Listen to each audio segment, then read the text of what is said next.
শুভ সকাল বন্ধুরা। গ্রামের বউদের কতটা কষ্ট করতে হয় বৃষ্টির দিনে একবার তোমরা দেখো। এটা কিন্তু প্রত্যেকটা ঘরে ঘরেই করতে হয়। বাইরে যেহেতু বৃষ্টি পড়ছে সেই জন্য কিন্তু বাইরে বেরিয়ে যে বাসন ধোবে সেটাও কিন্তু হচ্ছে না। তো সেই জন্য মা আর মাসিমা দেখো এইভাবে কিন্তু বাসনটা ধুয়ে তারপর ওই বাইরের থেকে জল এনে তারপর মানে দুবার তিনবার ধরে তারপর ধুতে হবে, বাইরে গেলেই ভিজে যাবে সেই কারণে। এখানে দেখো মার মাসিমা বসে ব্রাহ্মী শাক বাছছে আর আমিও বাছছি। তো সেটা আমি আর দেখাতে পারলাম না যেহেতু ক্যামেরা ধরার মতো কেউ নেই। Hello everyone, good morning. আমি অনুমিতা, ব্লগার অনুমিতাতে তোমাদের সবাইকে জানাই স্বাগত। আই হোপ তোমরা খুব ভালো আছো আর সুস্থ আছো। এখানে মা দেখো রান্না করছে। প্রচণ্ড বৃষ্টি হচ্ছে বাইরে, আসলে এতটাই বৃষ্টি হচ্ছে যে আমার মা কিন্তু বাড়ি যেতে পারেনি। আজকে বাড়ি যাওয়ার কথা ছিল কিন্তু যেতে পারিনি। তো এখন বৃষ্টিটা একটু হলেও কিন্তু শিথিল হয়েছে। তো সারাটা দিন রাত কিন্তু বৃষ্টি হচ্ছে। তো আমি একটু কাজে হেল্প করার জন্য এখানে আমি দেখো ওই যে কি বলে উচ্ছেগুলো মাসিমাদের বাড়ির উচ্ছে, আর দেখলাম উচ্ছেগুলো বেশ ভালো। যে কটা কাটছি উচ্ছেগুলো কিন্তু একটাও পোকা নেই। তো উচ্ছেগুলো এখন আমি কেটে কিন্তু দিচ্ছি। আর কি দিয়ে রান্না হবে বলো তো? শসা দিয়ে, তারপর ওই যে তেলাকুচো শাক দিয়ে কিন্তু শুক্তো হবে। তো আজকে হচ্ছে বৃহস্পতিবার, অনেকগুলো আইটেম হচ্ছে, মানে সবই নিরামিষই কিন্তু একটু একটু করে কিন্তু অনেক আইটেমই হয়ে যাচ্ছে। কি আর করব বলো, মা এসছে, মাসিমা আছে, তো সেই জন্যই কিন্তু আইটেমগুলো একটু একটু হলেও বেশি বেশি হয়ে যাচ্ছে। তো প্রচণ্ড পরিমাণে বৃষ্টি হচ্ছে, কারেন্টও নেই। এটা কিন্তু একেবারেই কিন্তু ফোনের লাইট দিয়ে কিন্তু কাজ করছি, মানে বাইরের অবস্থা না ভীষণই খারাপ। তো কী আর করা যাবে। তো একটা দাদা ভাই না দিদি ভাই আমি জানি না, খুব বাজে বাজে কমেন্ট করে। মানে আগের দিন আমি বলেছি না কমেন্টগুলো ঠিক আছে, আমাকে জানানোর জন্য হয়তো করে, কিন্তু এমন এমন রিয়্যাক্ট, মানে কথাগুলোর মধ্যে এমন এমন কথা বলে যে কথাগুলো সত্যি খুব গায়ে লাগে।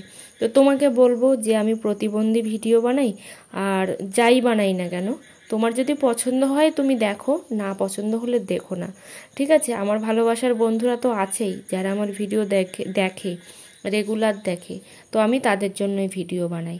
তো আমি কথা বলতে পারি না, তাই আমি বাইরে থেকেই কথা বলি।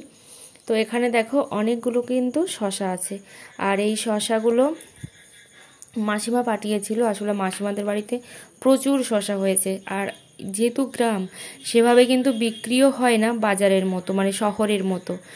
তো গরমকালে যতটা ভালো বিক্রি হয় বর্ষার সময় কিন্তু অত ভালো বিক্রি হয় না। আর আমার ব্লগগুলি যদি তোমাদের একটুও ভালো লেগে থাকে অবশ্যই একটা লাইক কমেন্ট করতে ভুলো না।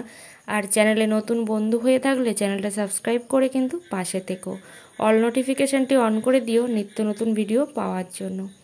এখানে দেখো দুপুরবেলা এখন রান্না হয়ে গেছে। ওদিকে একটু কুমড়ো ছিল, পটল ছিল, তাই দিয়ে সোয়াবিন হয়েছে। আর এখানে শুক্তো, এখানে হচ্ছে আছে চাল কুমড়ো ভাজা। তো চাল কুমড়োটা হচ্ছে বাড়ির। এখানে আছে দুধ, গতকালকে মা নিয়ে এসেছিল সেই দুধটা। আর এদিকে দেখো ব্রাহ্মী শাক আলু ভাজা। আর এই যে বাটিতে দেখতে পাচ্ছ, বাটিতে হচ্ছে পুঁই শাকের পাতা তেলাকুচো শাক ভাজা। এখন বিকালবেলা হঠাৎ করেই মনে হলো যে একটু মায়ের কাছ থেকে ওই যে ওটা কি বলে নিমকি, যেটাকে আমরা উত্তম ভাজা বলি ছোটোবেলা থেকে, তো উত্তম ভাজা বানিয়ে নেব। সেই জন্য দেখো মা এখানে বানাচ্ছে। আর ময়দা ছিল না বাড়িতে, তবে সেই জন্যই কিন্তু আটা দিয়ে বানানো হচ্ছে।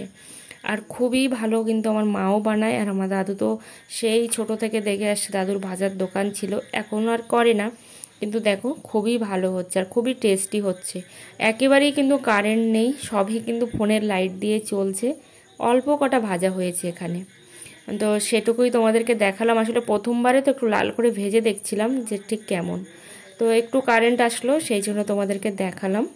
ওই যে তো আমি বললাম একটু সরে দাঁড়াও, আমি একটু ভাজি যাতে করে আমি একটু ভিডিও করতে পারি, এই আর কি। তো এখানে কিছুটা তুলে দিয়েছে আর সাথে হচ্ছে কিছুটা কাটা হচ্ছে। তো অল্প করে আটা নিয়েছে কিন্তু অনেকটাই কিন্তু হয়েছে। আর তোমরা কে কে উত্তম ভাজা খেতে পছন্দ করো অবশ্যই কিন্তু জানিও। তো আমি তো ভীষণই পছন্দ করি উত্তম ভাজা খেতে। এই যে, আর এটা কিন্তু একদিনে খাওয়া হবে না, বেশ কয়েকদিন ধরে খাওয়া হবে, সেই জন্যই কিন্তু এখানে বানিয়ে রেখে দেওয়া হচ্ছে। এই যে দেখো, আর বাইরে দেখো সারাটা দিন কিন্তু প্রচুর প্রচুর বৃষ্টি হচ্ছে বাইরে, বাইরে তো বেরোনোর মতোই না। তো সেই জন্য কিন্তু বাইরের পরিবেশটাও কিন্তু খুবই খারাপ, মানে একদম থমথমে। আর মাঠের অবস্থা ভীষণই খারাপ, যেহেতু এতটাই জল জমেছে যে কিভাবে চাষ হবে তারও কিন্তু কোনো ঠিক নেই, মানে একদম কিন্তু সাদা হয়ে গেছে। তো তোমাদের সাথে গল্প করতে করতে দেখো অনেকটাই কিন্তু এখানে আমার নিমকি কিংবা উত্তম ভাজা ভাজা হয়ে গেছে। ব্লগটা এই পর্যন্ত, সবাই ভালো থেকো, সুস্থ থেকো।